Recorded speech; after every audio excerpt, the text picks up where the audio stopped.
안녕하세요. 세상을 이롭게 하는 일에 관심 많은 승무원쌤 김용숙입니다. 이찬원 씨, 옥탑방 문제의 아들, 막내로 지금 출연을 하고 있죠. 이번 주 게스트 언론을 통해서 익히 알려졌던 박지선 씨, 박지선 교수, 범죄심리학 교수인데 이 박지선 씨가 왜 이렇게 유명하고 많은 사람들이 관심을 갖나 했더니 그것이 알고 싶다에 이분이 아마 자문교수로 출연을 하고 있는 것 같습니다. 제가 요즘 그것이 알고 싶다를 잘 시청하지 않아서 박지선 교수가 누군가 하고 궁금했는데 얼굴은 본 것 같습니다. 어쨌든 범죄 심리학 분야에서 제법 높은 인지도와 실력을 평가받고 있는 것 같습니다. 요즘 추격자 4.88로 살인의 추억던 이 살인, 사회 범죄, 무시무시한 잔인한 사회 범죄가 요 최근에도 한 여성에 의해서 일어나지 않습니까? 무섭습니다. 여성들의 범죄가 이렇게 잔혹해지고 있다는 것에 정말 저는 깜짝 놀랐습니다. 나이나 많습니까? 23살 여성. 옛날에는 우리가 생각도 할 수 없었던 여성 범죄가 이렇게 잔혹하게 진행되고 있다는 것에 이 사회적으로 공포 분위기는 대단합니다. 그래서 왜 이런 일들이 일어났냐를 분석하는 것이 바로 범죄 심리학이죠. 이거는 이 자본주의가 무한 경쟁으로 내몰리면서 빈부격차도 심하고 능력 격차도 심하니까 나는 못났어. 나는 왜 이런 집에 태어났어? 나는 왜 이렇게 태어났어? 라고 자학을 한 결과가 이런 사회적 문제로 나타나는 거 아닌가, 사회병리 현상이라고 저는 생각이 됩니다. 이찬원 씨, 박지선 씨가 들어서자 역시 손을 공손히 앞에 모으고 손님 맞이를 하죠.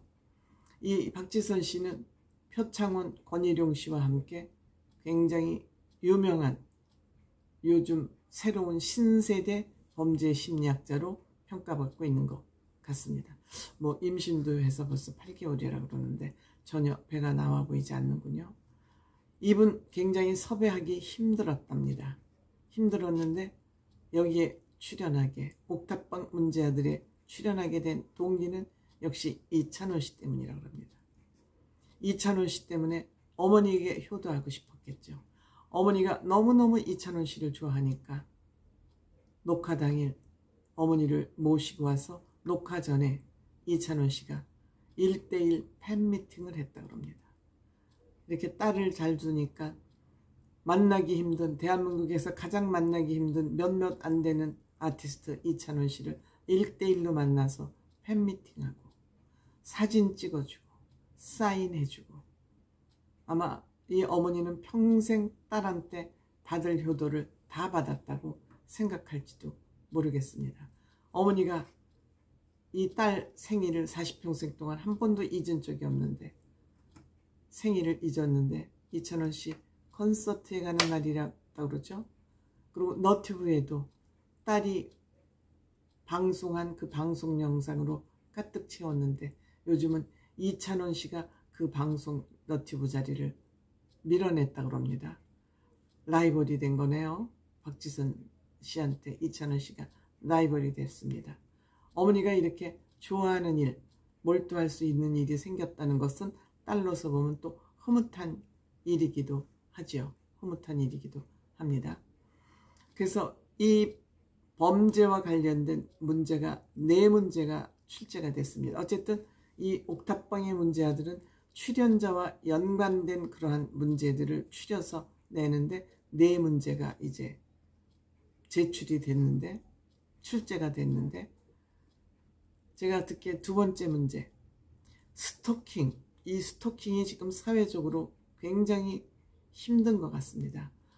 그리고 남자들이 데이트에 서툴러서 데이트를 하는데 굉장히 애를 먹고 있는 것 같습니다. 그러다 보니까 남자들이 여자를 만나는 것이 굉장히 어려워졌어요. 여자들이 남자를 만나는 것은 그리 어려운 것 같지가 않은데 남자들이 여자를 만나는 건 굉장히 어려워지다 보니까 강압적으로 힘으로 여자를 만나려고 노력을 하다 보니까 그게 이제 스토킹 현상으로 나타나는 거죠. 스토킹은 상대방이 원치 않는데 계속 똑같은 행동을 함으로써 상대방에게 공포심을 준다거나 불안하다거나 이러한 마음을 위압감을 주는 것을 스토킹이라고 생각하는데, 그 스토킹 방법도 여러 가지라고 합니다. 따라다니기, 자꾸 접근하기, 막아서기, 가던 길을 못 가게 하고, 그냥 무조건 와서 계속 기다리기, 몰래 지켜보기, 전화 문자를 계속하는 거, 이런 행동 여러 가지가 반복적으로 진행되는 것을 스토킹이라고 일단 법적으로 정의를 하고 있는데, 여기에 이제 구체적인 액션이 들어가면 돌이킬 수 없는 그런 불행한 사태가 일어나기도 하죠. 그런데 이것이 지금 중지되지 않고 계속 일어나는 일은 뭐냐? 이찬원 씨가 이제 법적 전문 용어를 알고 있는 거예요. 우리가 일반 생활 속에서 법적 상식 용어, 법적 용어를 쓰는 거는 쉽지가 않습니다. 용어 정리라는 것이 그리 쉽지가 않거든요.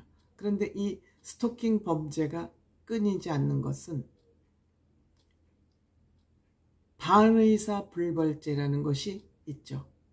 그러니까 내가 나한테 이 사람이 스토킹 범죄를 저질렀지만 나는 이 사람이 처벌받는 것을 원치 않는다. 한마디로 용서한다 이거죠.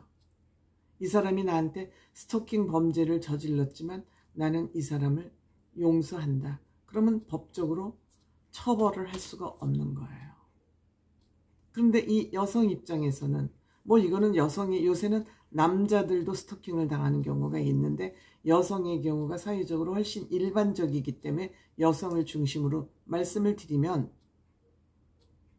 여성은 신체 조건이 남자를 이길 수가 없잖아요. 그러니까 늘 여성은 약자이면서 피해자가 될 수밖에 없는 그런 상황에 놓여 있습니다.